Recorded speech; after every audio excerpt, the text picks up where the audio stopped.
तो उस मौका को हाथ से नहीं जाने देना चाहिए। मैं अधिकतर लोगों को देखा हूँ, जब ईश्वर उन्हें मौका देते हैं तो उनको विभिन्न प्रकार की उस मौका में समस्याएं दिखती है। अरे यार मेरा तो शोषण हो रहा है, अरे यार मुझे तो परेशान किया जा रहा है, अरे यार मुझे तो ये हो रहा है।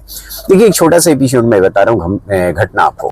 कुछ दिन पहले की बात है कि एक लड़के को 15,000 सैलरी पर मंथ कहीं मिल रही और 15-16,000 सैलरी में वो अपना जीवन यापन कर रहा था। लेकिन लड़के में समझदारी बहुत अच्छी थी, काम करने का तरीका बहुत अच्छा था, नॉलेज बहुत अच्छा था, पेशेंस था, सब कुछ बेहतर प्रेजेंट करता था। उसको देखकर मैं 15,000 की बजाय उसे सीधे ऑफर 3 गुना कर दिया कि आपको 3 गुना दूंगा, लेकिन आप जहां वर्क कर रहे हो इस घर के माया मोह से बाहर निकलकर आपको दूसरे प्रदेश जाना है और वहां जाकर आपको काम करना है। क्योंकि घर पर रह के आप ही 15-16,000, 20,000, 25,000 तक झूलते रहोगे और मैं जहां भेज रहा हूं वहां यदि जिस तरह से आप काम कर रहे हो उसी तरह से लगन और मेहनत, परिश्रम से, धैर्य से, निरंतरता बनाए हुए लगे रहोगे तो मुझे विश्वास है कि आप बहुत जल्द, मतलब कि 2 से 3 साल में आप 70 से 75,000 का व्यक्ति बन जाओगे मासिक। आपका लाइफ एकदम चेंज हो जाएगा। आप अपने जो सोचते हो कि बच्चे को अच्छे स्कूल में पढ़ाएं, वो आप अच्छे स्कूल में भी पढ़ा सकते हो। जो सोच कर बैठे हो कि मैं कुछ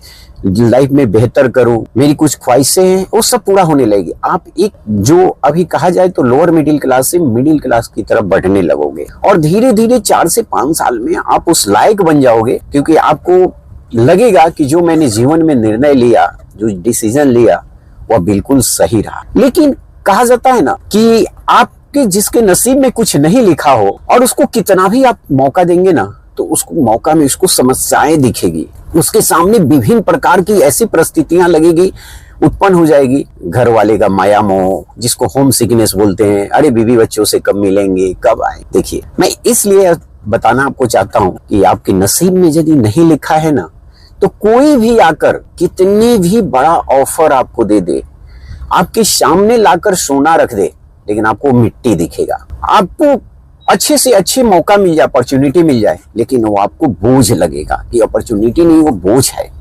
तो कभी कभी लोग, पुराने लोग बोलते हैं, आज भी अच्छे लोग हैं कि जो बड़े बड़े उद्यमी, उद्योगपति भी बोलते हैं, जो कोई किसी के भाग्य को नहीं छीन सकता। यदि किसी के भाग्य में कुछ लिखा है कि उसे कष्ट काटना है तो आप लाख चाहकर भी, बेहतर से बेहतर मौका देकर भी उसके भाग्य को नहीं बदल सकते हो।